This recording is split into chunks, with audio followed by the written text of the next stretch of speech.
Right. What's going on, everybody? On YouTube, Steve here over at RaikenProfit.com, coming back to you with another video. You got it, man. I heard it in your Instagram story. You had the .com on point.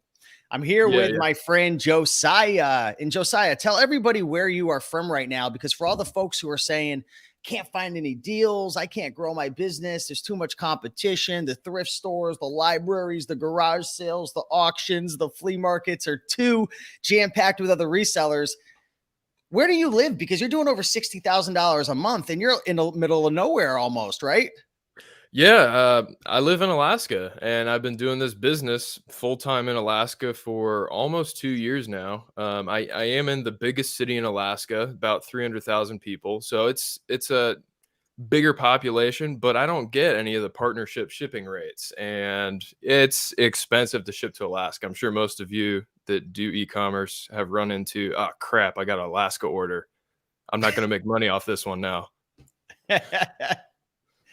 So you're doing, why don't you tell everybody what you're doing? Because, we titled this $60,000 a month, eBay to Amazon. I know that's pretty much the majority of your business, but is that how you're doing over 60,000 a month, just eBay to Amazon? Yeah, primarily. So I started with used books, then moved into retail arbitrage, and then now most of this year I've transitioned into online arbitrage using a prep center, and 95% of the products we source are from eBay. Wow, that's amazing. Well, I'm super excited for this show. We're going to go in and shout some people out in the comments. So if you guys are watching live, drop a comment. But I'm really excited because it's like, I was talking to my buddy Seth, who's in the comments right now. What's going on to Checkmate Flips? He's a fellow eBay to Amazon flipper. And it's almost like, you go on YouTube and you can learn everything you want about like wholesale and private label and drop shipping and thrifting. But there's really nothing on eBay to Amazon flipping, which is really, it's always baffled me. I've known about this for years and I've done it like here and there, but really over the last year, I've started to scale. I've got my business up to 30K, and it's great to talk to someone who's, more knowledgeable. You're doing more. You've been doing this a little longer than I have. Your sales are about double mine. So this is exciting, man, to have you. But yeah, we got Seth in the house. I think Seth is doing over 50K a month with eBay to Amazon flips. So big shout out. We got Peter saying, let's go 5 p.m. Oh, we here and we live, ready to rock and roll. Kristen saying, waiting to start. We're here, ready to do this. Peter's saying, I have not considered this strategy. I've been successful eBay to Facebook Marketplace, but it's really dead now. Very interesting. And we got Joanne in the house. So a bunch of people coming in. Let us know where you are watching from. And yeah, during the show, guys, feel free to ask questions and we'll be engaging. So Josiah, why don't you share with everyone, how did you get into flipping on eBay to Amazon? Like, how did you discover it? Because again, there's no information out there. Nobody really talks about it. How did you stumble upon this? Yeah, really, it started with the time frame when I was doing retail arbitrage really heavy. Because of shipping costs to prep centers, I did a lot of RA with MF fulfillment. And so I had a lot of inventory that was stacking up. And I noticed there were certain products that they'd go on super clearance at Walmart. I'd buy them all up. They'd sell super quick, really good ROI, really good profit. And then I'd be like, well, how do I get more of these? These were awesome.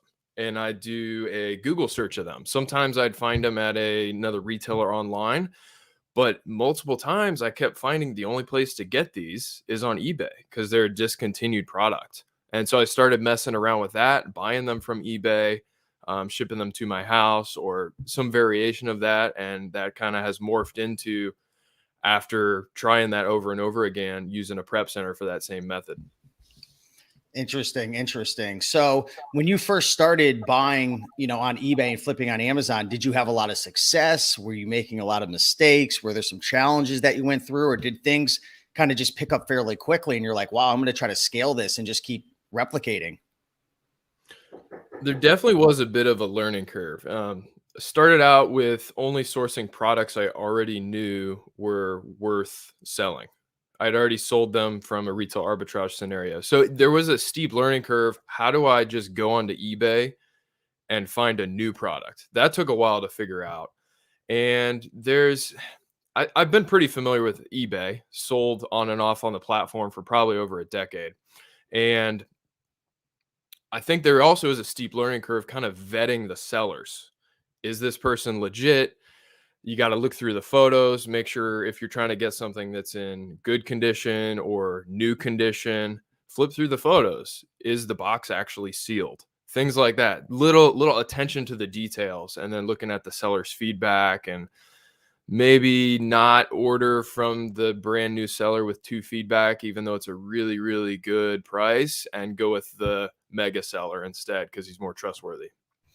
Yeah, I put out some videos recently sharing a script that I send out to my buyers after I purchase the item, because I've actually dealt with the challenge of just eBay sellers just shipping very poorly, items being damaged, lying about the condition, only taking a picture or two. Is this something that you've dealt with as well? I guess not as much. I focus primarily on new products. And so I can see from the photo, it's new in the box, it's sealed, and usually that pans out fine. There have been a few products that I get higher return rates on, and I don't really know why because it's all going through my prep center, but I suspect maybe they weren't in new condition as the eBay seller had promised me. Yeah, that's interesting because I'm doing mostly new items as well. I do mostly, media items, DVDs, video games, board games, puzzles, some electronics. Are you in those same categories?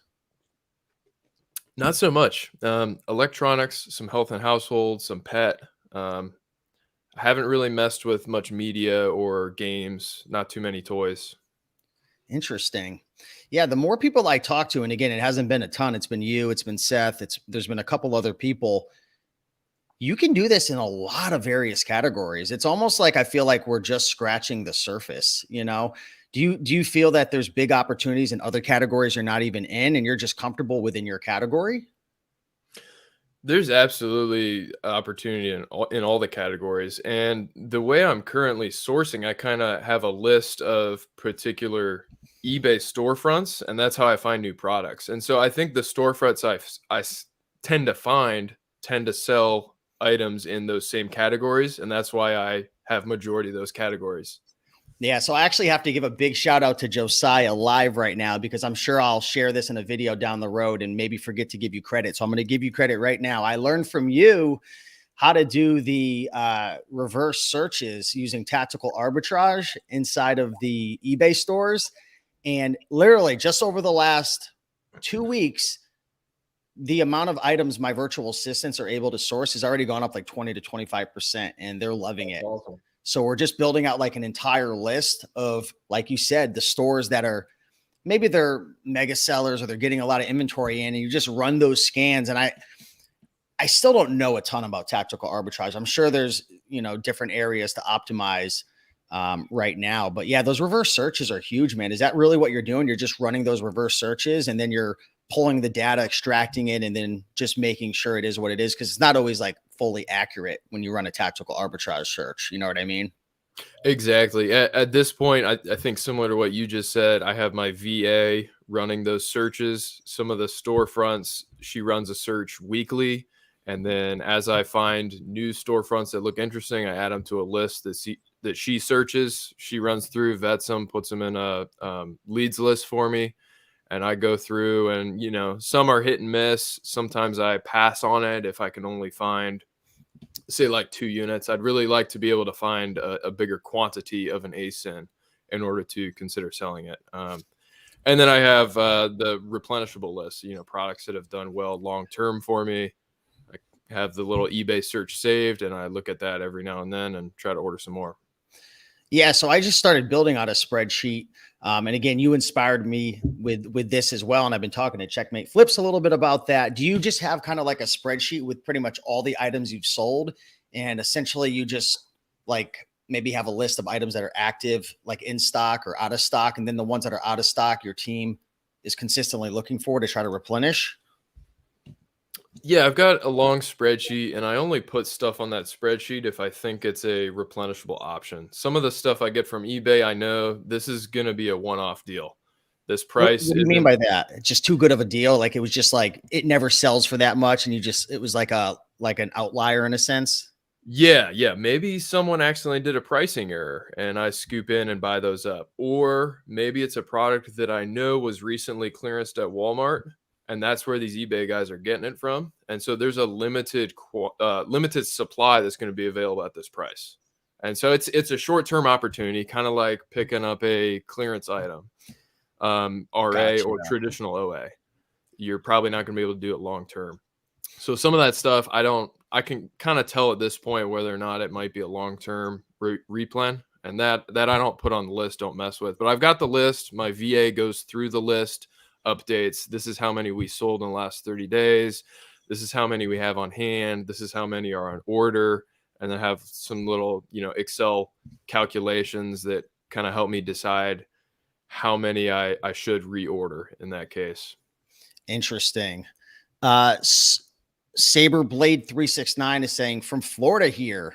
Awesome. Do you lose though if you buy from eBay to sell on Amazon and get returns after all that work? Just wondering. So what do you do if you get a return? How does that play out for you? In my opinion, it's the exact same as any other product sourcing method for selling on Amazon. If I get a return from an eBay item through FBA, it goes back to the warehouse.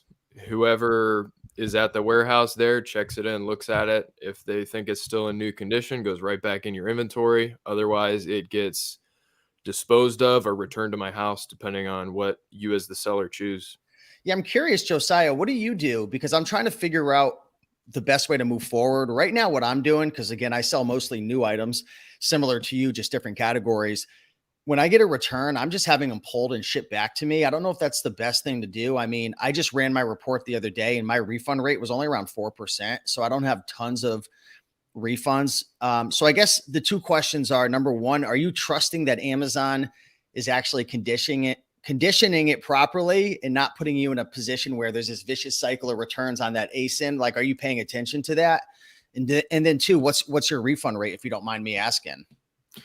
Yeah, I haven't looked at those settings in a while, but I believe I have it so that Amazon can classify the condition, and if it's sellable, they do such. Haven't noticed any problems with that. And then if it's not in that condition anymore, I have them ship it back to me, Back. and I have a giant pile of junk in my office. And my this is kind of funny. My local USPS mailman, he loves me. He's like 83 years old and he delivers packages to my house every day. Mostly returns or other things like that, and maybe some stuff I'm buying to flip. And he's like, "Hey, thanks, man. You're our number one customer. I appreciate you. You are the one that's paying my salary." Oh my And I'm like, gosh. wow, like it's really cool to see his attitude that way. You see a lot of male guys that are like, "Oh, you got 50 packages again, Raiken? Come on, man. I just want who to go home." who was I talking to? I was talking to my old buddy. His name's Dave Koziel. He used to be on YouTube and stuff. He doesn't do YouTube anymore, but he runs a 7-figure Shopify store. He has his own brand and everything. But he had worked for UPS beforehand, and he's one of my good friends. I was telling him how I have, right now anywhere from 50 to 100 items are just showing up at my door every day, sometimes a little less. And he's like, they probably love you. And I was like, really? I would think that they would hate me. And he's like, no, because they have to deliver a certain amount of packages per hour or something. I guess they're tracked. So by having one stop that has like 60 or 70, it kind of gives them a break. I don't know how true that is. Yeah, sure. You know what I mean? Yeah, I worked for UPS a little bit, and it was kind Oh, of that way. It was great to deliver to Harley Davidson because we'd, drop off 70 packages in one shot, empty the truck out. cool, man. That's awesome. So I do want to say, for anyone watching now, if you guys have any questions, drop a comment down below. And also, I wanted to shout out Josiah's YouTube channel and Instagram. You can actually check the comments down below and feel free to, shout out the handle, Josiah, if you'd like to, on Instagram and whatnot. Bacon Bagel, AK. Point at it. Oh, That's my Instagram handle right there, Bacon Bagel. Last name is Nagel Bagel, and bacon's pretty great.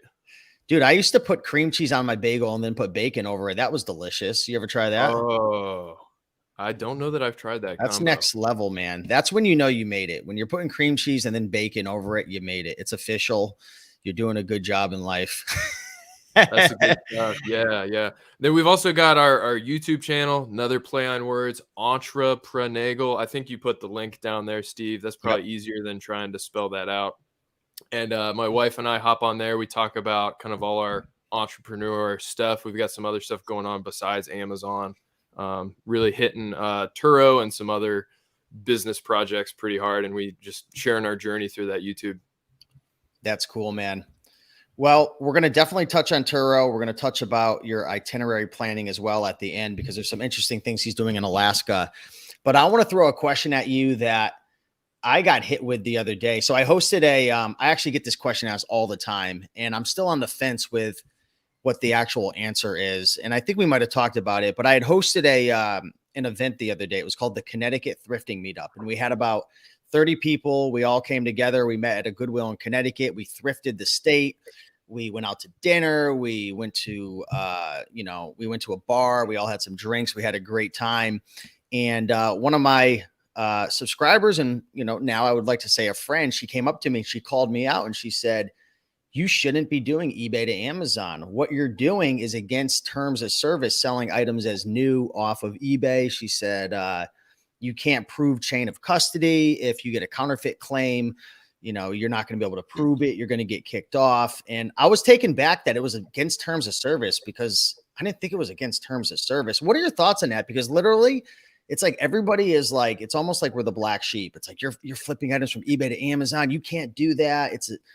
I had never heard anyone say against terms of service, but everyone like kind of shies away from it because they're scared of getting like IP complaints or counterfeit claims. And I definitely think there's something to it, because it's like everybody says the same thing. But then I ask everybody, like, well, do you know anyone who got like kicked off? Like, do you know anybody who got a counterfeit claim with like, I just talk about DVDs because that's like the thing that I sell. And like, nobody could ever tell me anybody. I'm sure they're out there, just like there's wholesalers and private labelers and thrifters who have gotten kicked off. But what are your like honest thoughts on that? Because I would be lying to Josiah if I didn't say like this probably wasn't my number one concern, because it's like everybody says it. So what are your thoughts?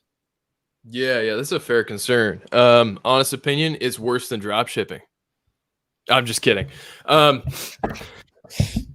It took me a second. I was like, what the? No, it definitely has more risks than some of the other business model options on Amazon. But with that in mind, everything has risks on Amazon. You can get suspended, you can get IP complaints for flipping from Walmart.com to Amazon. And sometimes those invoices Amazon won't even take. So as far as the terms of service, I can't say I've really read into the nitty gritty there, Steve, but she might be right. I think it probably is a gray area. They don't want you, as I understand, selling stuff if you don't have an invoice that can track that product back to the manufacturer. Very similar to buying from a thrift store, though. Right. And I think a lot of the people that would say what you just quoted, she said, wouldn't have a problem with flipping used books onto Amazon or finding a new in-box thing from a thrift store. And I would say, where's your invoice for those? That's no different than eBay. There are, and I know you've been in that crowd for a while. What do the big booksellers do? They get a Gaylord from Goodwill or wherever. What invoices do they have? I'm curious. What do you know about that? How do they do things? So you're asking like the people who are buying like the Gaylords and flipping it on Amazon, what do they do? Or Yeah, or even when you're buying books from Value Village, like that's the same situation as flipping from eBay to Amazon, in my opinion. I don't know, to be honest with you. I talked to one of my my buddies who's local. He sells a ton of CDs, and he says I won't touch a new item. He won't flip a new item. He only does used, because supposedly used items are more or less likely to either be counterfeit or to get a claim. That's just what I hear. I Okay. just don't like, I don't see any like proof of it though, but I do think it probably is somewhat of a gray area. I don't think it's something that's unethical, right? Because like I won't sell any items that aren't like brand new on the shelf. And I think it's such a great opportunity and it's huge ROI. And I think it provides value to our customers. So it's just one of those things. I wanted to bring it up because it's like you hear it right from everybody, but then you ask for like the proof and you can't find any evidence. Right, right. And to be completely honest, yes, I've had my fair share of IP complaints. I had a brief suspension because I wasn't keeping up with those IP complaints. That's something we can talk about at some point if you want. Yeah. And yeah, I don't have legit receipts and invoices from a manufacturer or from a distributor. But I've had IP complaints from stuff I bought from Walmart, and Amazon did not accept those receipts. So in my Yeah. opinion, there's just as much risk there. And doing the eBay to Amazon flips, it takes more experience. It's about risk management, deciding what products have a lower risk of having problems like that. And it's something you build your knowledge base with over time. Yeah, I literally sold. I think I was looking through my inventory, something close to almost 3,000 DVDs in the last year, something around that number, maybe a little less. And I only received, well, I had 0 counterfeit claims, and I have a process in place to like mitigate risk and whatnot. But I only received 1 IP complaint and it didn't affect my account. And it was because I was an idiot. And we could talk about that now because I have some systems in place to prevent IP claims. So maybe first off, you can share what an IP claim is, and then we could talk about how we put ourselves in a position to prevent getting them, and then maybe what they can do if you get them, like how to avoid them and whatnot. Yeah, yeah. So there's a couple different types of IP complaints. Some are coming from the manufacturer saying, "Hey, Amazon, Steve Raiken is selling products that are counterfeit in some way," and then Amazon's going to put a hold on that listing, so you can't sell that product anymore, and you have to work things out with Amazon and essentially prove to Amazon's satisfaction that your products are legit, that you're not selling Nikes with a backwards swoosh. There's a couple other variations of IP complaints, some that are the customer saying basically the same thing. Hey, we received this product and it seems counterfeit. And some that are trademark kind of issues that are more in relation to how that Amazon listing profile was set up. Right, right. For me, a little off topic, but on a similar topic, do you use Keepa a lot to kind of make decisions in terms of avoiding IP complaints? Because that's probably like the number one thing that I'm using now, and that was the one IP complaint I got was because I didn't pay attention to that. Yeah, I use Keepa and IP Alert right now. And back when I was having more significant IP problems, I was just winging it. I didn't have Keepa. I was using Helium 10's little free thing that kind of shows you some stuff. It's amazing I was making any money. And I was just picking brands at random. And that's when I started racking up some IP complaints and had some slight issues because of it.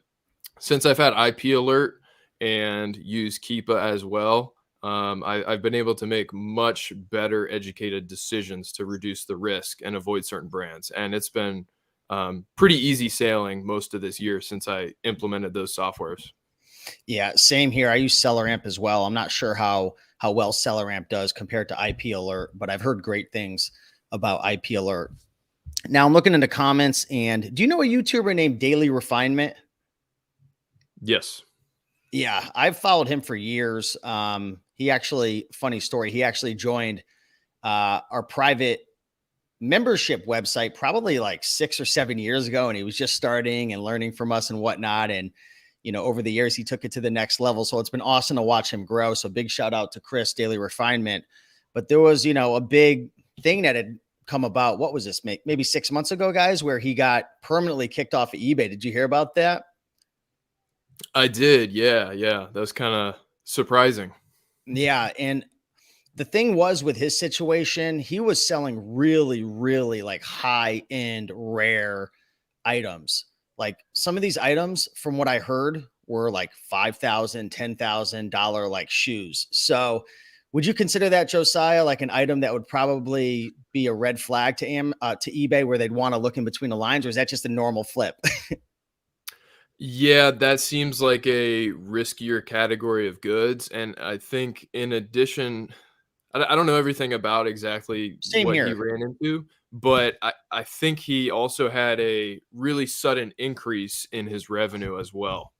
And that's going to be a red flag on any platform, Amazon, eBay, any of those. If you go from selling, a steady 20K a month and all of a sudden you're selling 200 a K, they're going to go, what's going on here? That's not normal business growth.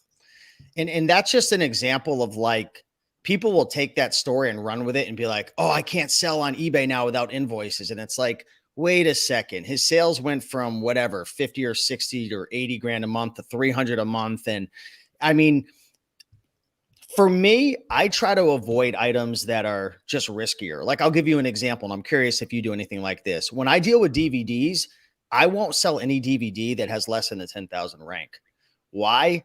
Just because I feel like the DVDs that are highly likely to be counterfeit, and I'm not saying this is a perfect system, it's just one of the many systems I have in place. I just feel like those types of DVDs are the ones that the bootleggers and the people who are trying to make a quick buck are going to be targeting. So I avoid those. A lot of the DVDs and items I go after are 7, 8, 9 years old, one-off items. Believe it or not, I was looking on Google of how many DVDs there were, and I couldn't figure out the exact number, but there was like over 50,000 titles in like 2000. So there's probably way more. Like, Wow. yeah, I don't know. Like, do you have any like systems or rules in place to avoid items that would be maybe considered a little sketchier? Yeah, yeah. One big thing. I think we're almost 27 minutes in now, so I'll share this at this point. I do really well with discontinued products. Um, Me too. Yep. the brands don't really care at that point. They're not manufacturing it. They're not keeping an eye on it, and so the IP complaints I have gotten in the past are from the brands. Yep. If it's an old product line, they don't give a crap. Really, they really don't. Um, And so with that, even brands that are IP heavy brands that are going to pop up on Keepa or Seller Amp or IP Alert, if it's a discontinued product, I'm selling those and I'm sliding under the radar and they're not messing with me. Yeah. Yeah. Well, it's good to talk to you about that, because those are just some of the things that have definitely been on my mind. And, at the end of the day, like you said, Josiah, I don't think there's any business that doesn't have risks. I think at the end of the day, what matters most is, first of all, is what you're doing ethical? Is it really helping people? You don't want to obviously be breaking terms of service or anything like that. But it's a little bit of a gray area. So I just wanted to cover that. Now, I'm curious, what are your typical profit margins? Like, what are your typical rules in terms of like sourcing and flipping? For me, it's anywhere between 2 to 3x my buy price. So, if I could pick up a DVD for 15, I really would like to sell it for 45, but if I'm willing to take like a 30% ROI, I'll sell it for 30. So like 2 to 3x my buy cost. What are you typically looking for just in terms of buy cost and flipping price? Obviously, there's a lot of factors outside of just that to determine if you're going to buy it, but do you have like a general rule of thumb? Yeah, in general, I'm looking for at least $5 profit, and I'm shooting right now for a 50 to 60% ROI Yep. average. I am doing some quicker moving products that are down in the 30% range. Yep. But in general, I try to hit above 50% ROI, and that's pretty attainable. Yeah. That's like, and that's one of the reasons I love doing, and we could talk about some of the reasons why we love doing eBay to Amazon flips, but one of the reasons is it's a really high ROI. Obviously, it's not as high as going to thrift stores and stuff, but man, like if I could sit at home and buy a video game for, what did I buy the other day and it just turned? It was a Crash Bandicoot. I think it was PS2. Paid like $45, brand new sealed. And it flipped for 110 bucks. And I don't know what that comes out to, $25, $30 profit or something like that. But I was like, damn, like that's pretty sweet. Like I'll do those all day long. Like, so I love the ROI. What else do you love about, eBay to Amazon flipping? I, in general, find there's less competition, especially when you're looking at some of the older product lines that aren't going to be listed on Walmart.com, where everybody else is running their tactical arbitrage with their army of 30 VAs. Um, and I've tried that. I had trouble learning tactical arbitrage. I think, like you said earlier, it's a steep learning curve. It's a really powerful software, Yeah. and and the competition was huge. I many times when I found something is like, oh, this is a killer product. Well, everybody else found that same product and then it Yeah. tanks by the time my stuff got into the warehouse.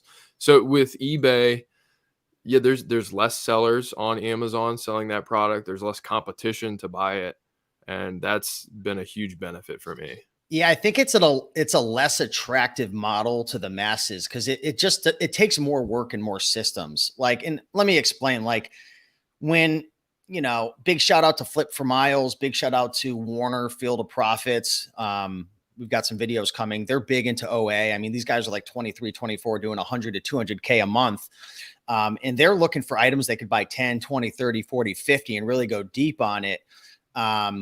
You find something that wins, you're going to really win big with that model versus this. But what I like is, I don't know, I just like the diversification. I like the reduced risk. Obviously, you're not going to hit as big as a home run. If you find one of an item and you make a 70% return, that's only on one item. You don't have, for me, at least with my items, like I'm lucky. I only keep usually one or two in stock at most because I just have such a wide range of ASINs. But I do think the competition is less because it is just a little less attractive, right? It takes a lot more work, I feel like. Do you agree with that or no? I do agree with that. Yeah. And it is harder to find the deep quantities. There is some opportunity there, Steve. If you find some of the bigger eBay sellers that are doing kind of the liquidation, they're buying pallets somewhere or something. Um, I have found products where I've been able to go pretty deep on them from eBay purchasing. So there is some opportunity, but yeah, it's tough to find something that you can in one purchase order buy 50 or 100 units. Yeah. So I think if you're doing it this way, you're probably going to have a bigger ASIN catalog quantity wise. And depending on the types of products, you might have more one-offs, like what you were talking about there, Steve. And I will say, kind of related to the IP conversation, I do think it is riskier to do it this way. Yeah. And with that in mind, I think you need to have your finances in order such that you're making a choice to take a higher risk than some of the other business models. And in doing so, I personally don't use any credit because if Amazon shuts my account down, yeah, that's a big loss. I lose a bunch of money, but I don't have a creditor knocking on my door. That's all my money. And I can wake up tomorrow and I'll go find another business to start. I built this from $200 in a couple of years. I'll do it again. So that's a risk I'm willing to take. But if you have a 150,000 Amex bill, Ugh. Amazon shuts down your account, I don't know what you're going to do. That's going to be a really tough spot. So I think that's something to consider when you decide within your Amazon business how much risk you want to accept. Yeah, I think that's smart, man. Like there's a lot of these OA guys, not really with what we're doing, because I don't even know if any other people out there exist doing this. I'm sure they are. They're under the radar. But man, some of these kids are like 22, 23, and like they're sharing like $100,000 Amex, right? I'm not criticizing them or anything, but damn, that's scary because I know when you're that young, you probably don't have that much money saved up, and it's like, what are you gonna do if you have $100,000 Amex bill and you get kicked off? Like, do you know what that is going to turn into in like 3 years? If you're going to have to file bankruptcy, you're never going to get out of that with freaking 22% interest, right? I mean, what would you do? Yeah. Oh, yeah. That'd be devastating on the next multiple decades of your life, potentially. Yeah. I mean, I use credit cards because I like the points. But I have a zero balance at the end of the month. Like I pay it off in full. What's your reasoning? Are you just more or less like on the Dave Ramsey type? You just like to be reduce the risk. You don't want to, maybe you have tendencies to get yourself into trouble. You feel like, well, if I have that credit, I'm going to spend all this money and like go psycho. So you're like, it's better just to be safe than sorry. Yeah, definitely a Dave Ramsey fan. And even with just running debit cards, I've overdrafted my bank account because I get real excited. And I'm like, these are killer products. Spend, spend, spend. And the problem I've run into is sometimes like Amazon won't charge your account until the item ships. So I'll look Yeah. at my bank balance and I'll be like, oh, I got 3 more grand I can spend. But really, I already spent 1,500 of that.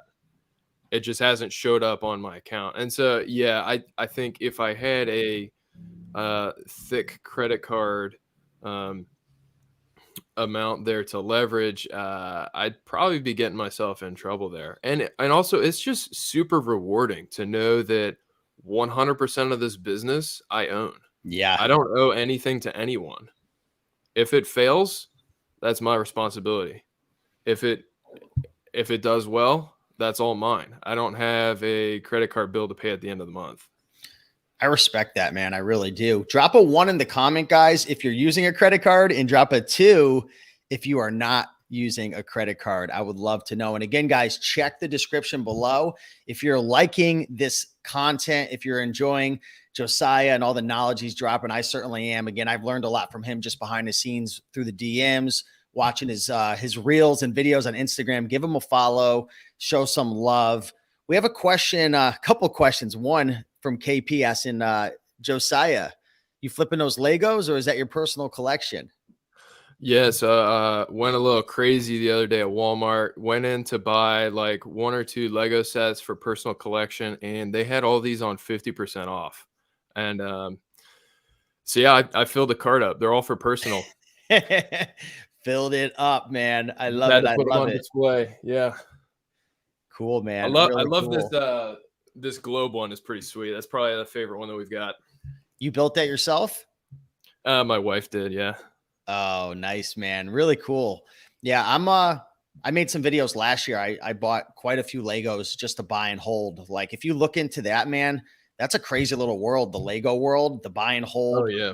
I mean, some of these things, dude, like after they retire within 1 to 3 years, these things could shoot up 2, 3, 400%. It's crazy, man. Like, absolutely insane. All right, we got another question coming in. We talked about it before, but let's touch on prep centers a little bit. KP's asking, are you sending items directly to Amazon, or are you sending them to a prep center? I've done both. In the past, I started with buying from eBay, sending to myself, and then I was mostly merchant fulfilling because of the shipping situation here from Alaska. That seemed better for my location. Currently, I send them directly to a prep center. Prep center sends them into FBA. What's your experience been with using prep centers?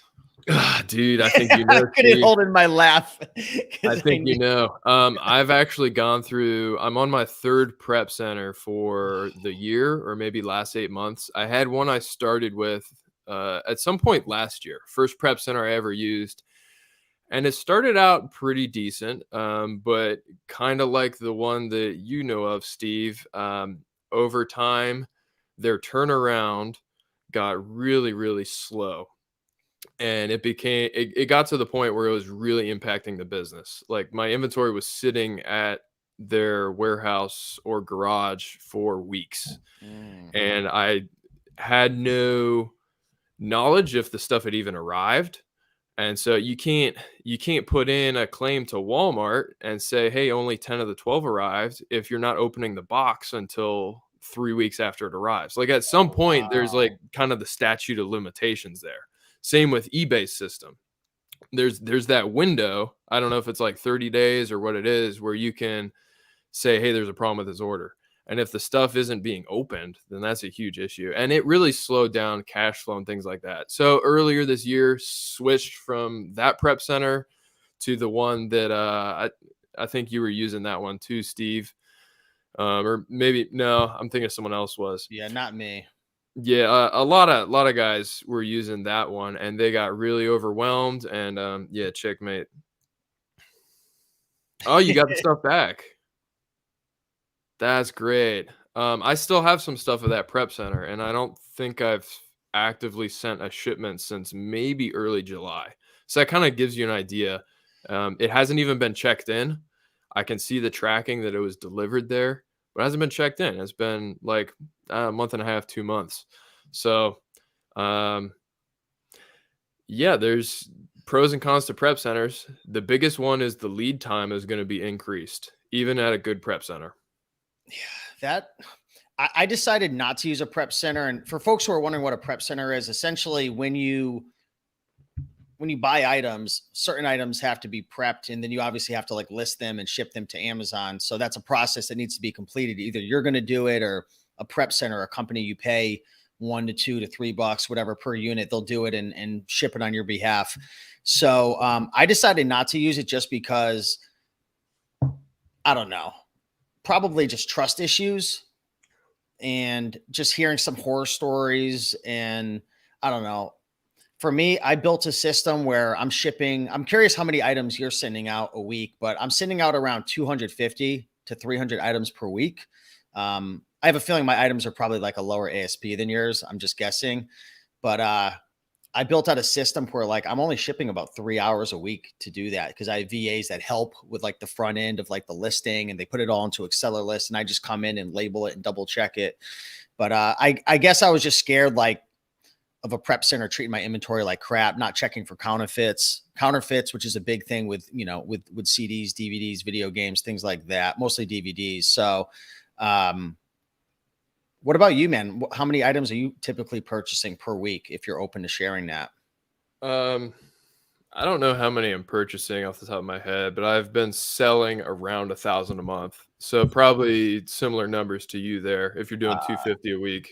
Yeah. So if you're doing like 60, are you doing what, like 60K a month? You said something around there. Mm-hmm. Yeah, around that. Yeah. So I'm about to hit 30. And I think I'm selling around 750 items a month. So that's like a $40 ASP. So your ASP is probably much higher than that. Yeah. You It's probably in have like the a $60 or $70 ASP, I would guess. Yeah, last I looked, it was in the 50s, somewhere in there. That's nice, man. Yeah. Pretty good. And that's You should one thing. talk to Checkmate Flips about his ASP. It's Yeah. like I'm not gonna put them seven on. grand. Dude, I know. I know what it is. I won't say it. I don't know if he wants me to say, but yeah, dude, Yeah. he is a monster, man. Checkmate Flips has definitely got eBay, and Checkmate right there. But let's see what we have for questions coming in. We got Awake, Enlighten. Risk management and money management is the key. A fun lesson I learned trading stocks and just applied it to my reselling. Like, I'll be honest, guys, and I think I was talking to you behind the scenes about this. And I felt your pain, man, when you were telling me about the prep center, because like my biggest learning curve, and I'm getting a lot better at it with systems and spreadsheets and bookkeeping and just paying attention to the numbers. But man, managing cash flow is completely different with online arbitrage versus thrifting. Like, I remember I interviewed one of my friends, John Cleater, and he was like, well, what do you pay yourself? And I didn't understand what that meant like 4 years ago. I'm like, what do you mean? What do I pay myself? Like, I just live off all the money that goes into my bank account. And he's like, you don't pay yourself a salary? And I'm like, no, like everything's like profit. Like, because when you're thrifting, you're buying things for like $1, selling it for like 20, 30, $40. And, Yeah. it's like, what do you mean pay yourself? I always have a positive balance in my bank account. With OA, I mean, right now we're spending anywhere from 10 upwards to 15K a month.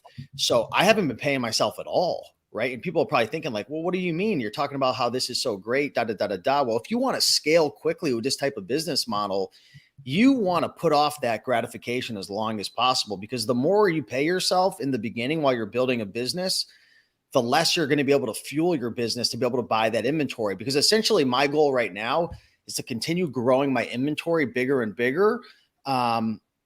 Considering it's high quality, considering it's got a good ASP, because for me to get to, let's just say I want to do, I don't know, say I want to do 60K a month in sales and double it, theoretically, based on the quality of my inventory and my ASP, I would theoretically have to double my inventory unless I change my ASP. But cash flow, man, that has been my challenge, man. I don't know how did you get through that with your prep center holding you back? Because cash flow has got to be a major issue even without prep center issues, right? Yeah, absolutely. I was in good enough of a position that didn't impact how much we were able to pay ourselves. We were still making enough profit every month to easily pay ourselves and the business grow. But at the beginning, maybe like kind of where you're at, Steve, there was a period for a while where we didn't take any profits out, or we took very minimal profits out. And yeah, financially, we had to make some personal sacrifices during that time in order to keep that cash in the business. Looking at, well, if we keep this $1,000 in the business, what would this $1,000 become in 3 months? And when you run that math, it's a lot easier to make the decision like, okay, yeah, I probably should leave that money there. But yet we've been in a really steady financial place with this business, and we've been paying ourselves a flat salary for over a year now, and having a comfortable life doing so. That's awesome, man. Rumor around the street is you're trying to get your sales to 100K a month. Is that true? Yeah, and we're making progress. We kind of flatlined at the 60s most of this year. Some of that we were behind the scenes working on processes, and the amount of time I've spent on this business has gone way down from what I was spending beginning of the year. So that's huge. And while our revenue hasn't grown, my hourly rate, you could say, has skyrocketed. And then, yeah, some of the prep center issues kind of slowed us down from growing and scaling. But I think we're in a better prep situation right now, and we're on track to hit 80 or 90 this month right now. That's impressive, man. So when I shared kind of like my ideology for growing, building my inventory, considering I'm keeping a high quality inventory ASP, is that your similar like business plan as well? Like in order to get to 100K, are you trying to, because you're competing against like your items selling really fast and then you have to keep building your inventory. Are you on that? Like, are you on that same ideology as well? Or do you do things differently? Yeah, I have a kind of spend tracker that helps me stay on track every month. And I put at the top of it my goal for the month. This is ultimately how much profit I want to source. And if I'm able to get this average ROI, say 50 or 60%, which is usually where I'm at, that means I Oh, need to spend roughly this much. So if I want to make 10 grand, if I want to source 10 grand worth of profit this month at 50% ROI, that means I need to be spending about 20 grand. And then every day when I go in and purchase stuff, I go, okay, I made this rough purchase, I spent this much, and expected profit around here. And so that since I implemented that at some point last year, that's really helped me stay on track with getting to those goals. Because like a lot of e-commerce people say, it's about, in order to grow, you got to spend more money. yeah. You got to Yeah. source more products. Are you sourcing your products right now, or do you have virtual assistants doing all your sourcing like myself? I do some sourcing myself, but I have my virtual assistant doing a lot of that work right now. I do all the purchasing myself, though. That's something I think you have your VAs do some purchasing for you, right? They do all the purchasing now. I mean, it was Wow. slow. Yeah, it was slow. Like I started very, very slow where I only let them purchase one and then I would check it. Like, dude, I had them like go through like the Olympic training to get to where they are now. Like I put them through freaking through hell, just like testing it out and stuff. But yeah, I mean, the problem with the biggest bottleneck in my business is me. Like if I don't get out of the way, I will destroy the business. So I had to outsource that because depending on me to have to pay every single day. I mean, we tested it so many times. What are you scared of your virtual assistants purchasing on your behalf? Are you just worried they're going to just, and maybe your items are more complicated than mine. I don't know exactly what you're selling, but Yeah, I'm just not comfortable at this point giving an employee the purchasing power. They have a credit or debit card. And when it comes to the eBay flips, I like to have a little bit more hands-on. I like to look through the pictures, and it probably comes down to I'm not good enough at training the VAs I've had, such that I don't trust them enough. So you're probably you've employed VAs for probably much longer than me, and so you're a lot better at training and setting expectations and getting them to the point where you can trust them to handle that. I'm not there yet.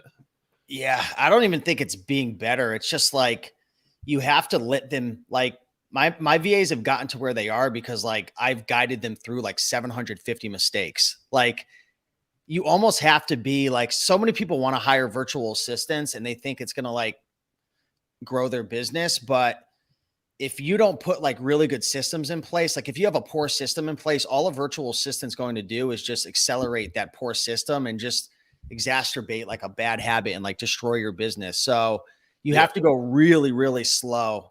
I forget the saying, but it's like when you're training someone, if you try to train them really quick in the beginning, it's going to slow things down for you over the long haul. But if you go slow in the beginning and really take your time, I mean, it took me like 6 months of full out, just like Olympic training, like from Amazon's just, I don't know. And like I was still learning a lot too about Keepa charts and all that. Cause remember, like I didn't have to know so much about Keepa and all this stuff. Like when you're flipping books, it just wasn't as like I was buying items for $1 or $2. So Yeah. it is what it is, man. It's a learning process, but I have like a full course with like 80 videos for my Wow. VAs. I use Loom. So I do everything in video training. And like we have a whole entire course. It's a Google Doc and it like titles every system and there's a video for each one. And things get outdated because I learn about new softwares and different things. But that's what I found to be the best with training. And then essentially what I did is I had one of my VAs literally become a rock star. Like we just like were attached by a hip for 6 months. And once she became a rock star, we hired another person and then she trained them. So now there's 2 rock stars. And now there's another one that we're trying to train, but I just pretty much fired her from that gig because she didn't have what it took. So I'm trying, man. I'm trying to grow. So hopefully that's some value to you, man, for all the value you're adding to me. That's awesome. Yeah, yeah, definitely. I absolutely see the value in having VAs or employees do the purchasing for you. That's a time consuming activity. And yeah, something for me to work on being comfortable letting go of.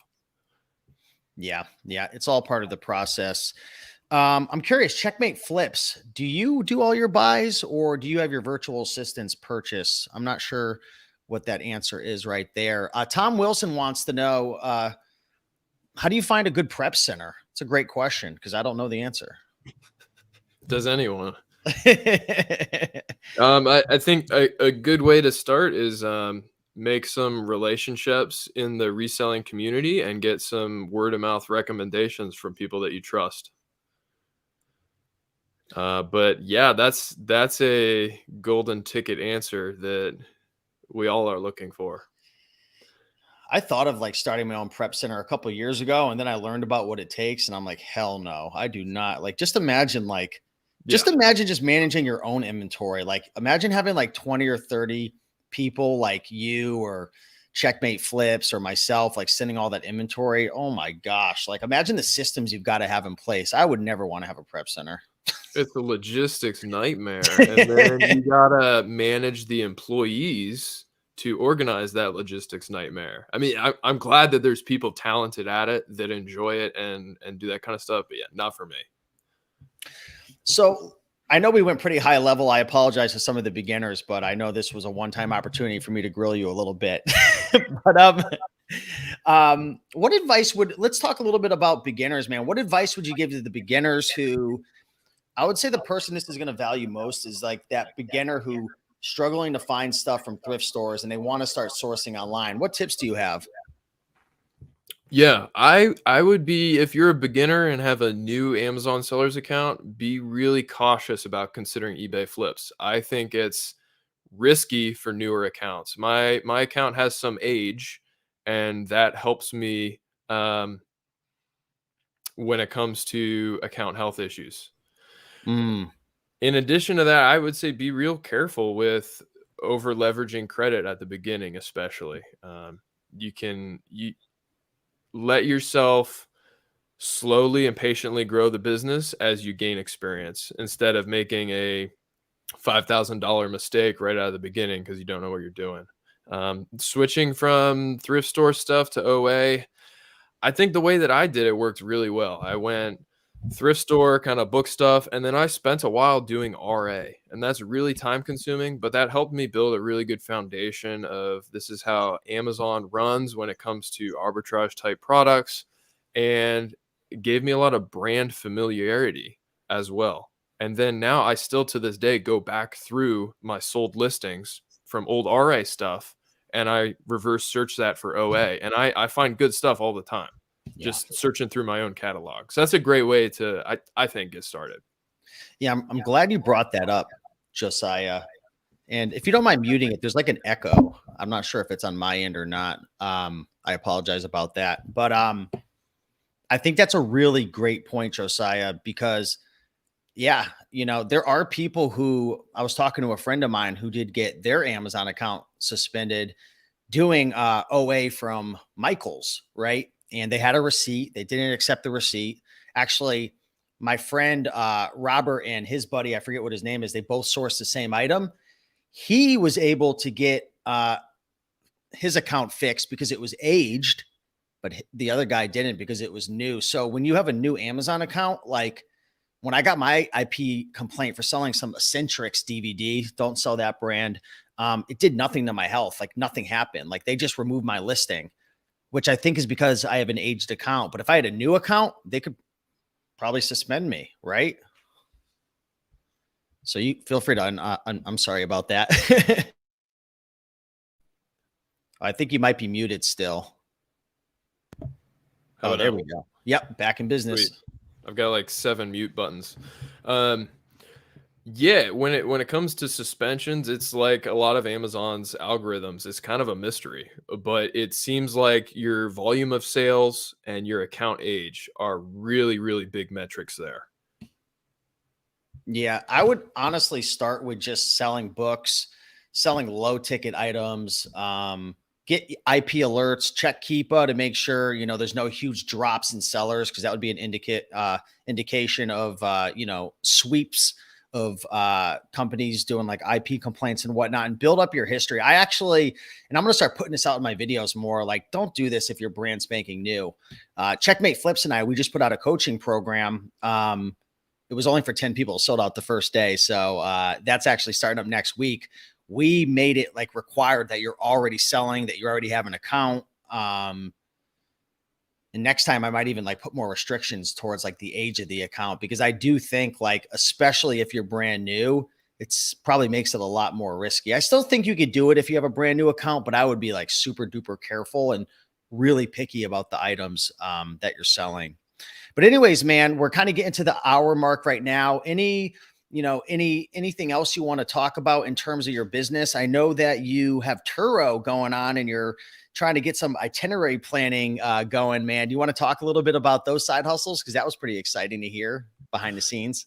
Yeah, as our Amazon has grown and the amount of time we have to spend on it has decreased, it's been fun to work on some other different projects. We actually started our travel-based business helping travelers coming to Alaska plan their itineraries a number of years ago. I think 2018 or 2019, and then that big event happened where nobody was allowed to travel, and so that put a lot of issues into that plan. When you got the governor and the president saying don't visit Alaska, kind of destroyed that business. So we're working on building that up. We've been back since travel has been easier, and in conjunction with that, about a year ago, we started Turo. That's done really well. We're up to 5 vehicles now. Wow. Probably we're planning on trying to get to 10 by about a year from now, and that's been a really kind of fun, more hands-on thing to spend our time than OA. Because sometimes, I don't know, I personally, maybe you're like this too, Steve. A lot of entrepreneurs I've talked to, they kind of get bored and they want to go like try another project, go start something else. That's kind of where I'm at. Definitely not leaving Amazon, still continuing to scale it and grow it, but having a lot of fun with other projects. And Turo right now is a big one, and working on our travel itineraries. Is Turo really worth it after like the depreciation of the vehicle and whatnot? It depends on how you do it. I like to buy the vehicles that are already depreciated. Let someone else take care of that monetary loss. So you can put vehicles that are up to 12 years old and up to 130,000 miles. So I think the sweet spot is 10-year-old vehicles that are around 100,000 miles. And we've been doing really good with that. And depreciation isn't a huge issue when you're looking at the older vehicles. So once it goes over 130,000, you have to pull it from the site. As long as you listed before that is grandfathered in and can stay Oh, active, as long as the maintenance and stuff stays good. get you a So bunch of Toyotas, man, at 100,000 miles on there, right? that's exactly what I'm doing. That's cool, man. What do you cash flow off each car typically? Like, what are you looking at right now per month on those things after, expenses and fees and whatnot? Yeah, this month we're on track to hit 17,000 in revenue, and with 5 vehicles, that's gonna be our biggest month so far. And expense wise, I'd have to run some calculations and stuff, but maybe in the 3 to 4 grand expenses. So that's pretty cool. Wait, And you're telling me you're making like 10 grand a month doing that with 5 cars? oh yeah, definitely. No way. How the heck are you doing? Are you kidding me? The market up here is pretty insane when Dude, it I'm comes moving to to summer Alaska, travel. man. I don't care Yeah, about the polar bears. it's yeah, some of the opportunity up here in the travel industry is insane. Now winter, to be fair, winter's pretty slow and Yeah. your daily rates and stuff are pretty low. But that summer season, I mean, I think we're about to hit like, I don't know, probably 40, 50 grand just for the summer here. And we bought all the vehicles in cash. I think that's the way to do it. So we don't have like our overhead is pretty low. Dude, you're a freaking crazy guy, man. I love it. Like he's on like you got to check out Josiah's like Instagram. Like I was like watching it before and he's like I didn't realize he's like making all this money with Turo, with eBay to Amazon flips. And he's like considering flipping a refrigerator, doing a 0 to 1,000 challenge. Like he's crazy. I love it. You got to check out his Instagram and your YouTube, man. And what's the deal with the itinerary planning? What are your thoughts on that side hustle? Yeah, basically we noticed when the military first moved us up here, we had lots of friends and family. They're like, "Hey, we want to come visit. What do we do?" And it's like people don't realize how big Alaska is. If you're not familiar, look it up. I was talking with Checkmate Flips the other day. He was shocked how big the state is. Like, How big is it? I'm like one of those guys completely ignorant. look it up, man. I the furthest north I've driven is about 6 hours, and the furthest south I've driven is about 6 hours. And that's like, 25% of the state. I've gone and well, not even 25%. It's a huge state. Yeah, give it a Google. It's hard for me to even describe. But with that, people coming to travel have no idea what they're getting into. And they can spend hours and hours and hours Yeah. planning this once in a lifetime trip, which it usually is for most people. Or they can hire a itinerary planner like us and what we're offering to kind of give them the shortcuts. This is the good stuff. No, you're not going to be able to in a week visit these 3 locations because those are actually that's like 24 hours worth of driving. That's not going to feasibly work. Or Interesting. yeah, maybe you've heard of Kodiak and there's cool bears there, but that's an island. You can't drive there, man. So yeah, that's been a lot of fun to build some relationships with some of the different vendors here in Alaska and just help the clients that we've been able to help plan a dream vacation for most of them. And really fun to hear their feedback after, like, yeah, that ATV trip to a glacier was life changing. That was awesome. Or that glacier landing air flight where we flew around Denali and then landed on a glacier. That was incredible. Like, you can't do this stuff elsewhere in the US. That's awesome, man. So definitely send Josiah a message on Instagram, send him a DM. Is that the best way to get a hold of you probably for something like that? Yeah. Or you can look up Travel the Last Frontier. That's our business there. And we've got our rental cars connected to that as well as our travel stuff. Awesome. And last question before I let you go, man. Sorry, I'm a couple minutes late on this going over the time, but I've just had such a good time talking to you. I always like to ask entrepreneurs this question. Someone like yourself who's really successful, you've got multiple streams of income. What's your motivation, man, to keep going? You know what I mean? Like what's your drive to wake up every single day and like build a Turo hustle, the itinerary planning hustle, the eBay to Amazon? You're considering flipping refrigerators and your wife had to talk you out of it because she's the only one with some sense over there. Hey. Just kidding. Yeah, you're not wrong. No. But like, what gets you up and going, man, to keep going and pushing? Like a lot of people would probably be comfortable in your shoes, you know? Yeah, that's a really good question and something that I have spent some time thinking about. And when it comes to the Amazon business, once I scaled it to the 60K mark, I was really comfortable. And because that was plenty of money to pay ourselves what we needed and have some extra profits to grow the business. And I saw my motivation level to continue scaling dropped because I was content. Um, but ultimately, I do want to scale it, and I do have all these other side projects. Right now, the big motivation is we'd like to purchase a house in the next couple years, and Mm, so trying to build up, stack some cash, get a big hefty down payment, mm. and once we buy that house, I have often asked myself, okay, once we own a house outright, and maybe I buy a boat and a sports car, what's my motivation going to be? And I think long term, um, having the financial ability to hire people has been really, really cool. Right now, we have a Yeah. high school kid from our church who's been cleaning our Turo cars for us. Oh, And I, really? yeah, I think we pay him really well, and it's a super Nice. flexible situation that has worked super good for him this summer, and he hopes to do it this following winter as well. And we helped him buy a car with that. Mm, Um, that is huge. I love Yeah, that, which has man. been really cool, and then having the financial assets in the future and now to help others through our church and the local community is another goal. Oh, I love that. That's awesome. You guys got to go give Josiah a follow on Instagram, bacon bagel underscore AK, and also on YouTube. What's your channel over there on YouTube? Entrepreneurial. I love it, man. We both got YouTube channels that have our name in it, and it's a play on words. So that's awesome, man. Thanks for coming on and dropping so much knowledge. There were a lot of great comments that were coming in. This will be up for replay, so feel free to watch it. If you guys have any questions, feel free to send me a DM on Instagram. Feel free to hit up Josiah, give him a follow, check out his videos, and any final words, man, before we head out? No, it's been a blast chatting with you, Steve. Thanks for this opportunity. Appreciate you. All right, Josiah, thanks for coming on, and thanks everybody for watching. Smash that like button, leave a comment, go check out Josiah's channels, and we'll see you next time. Peace. See ya.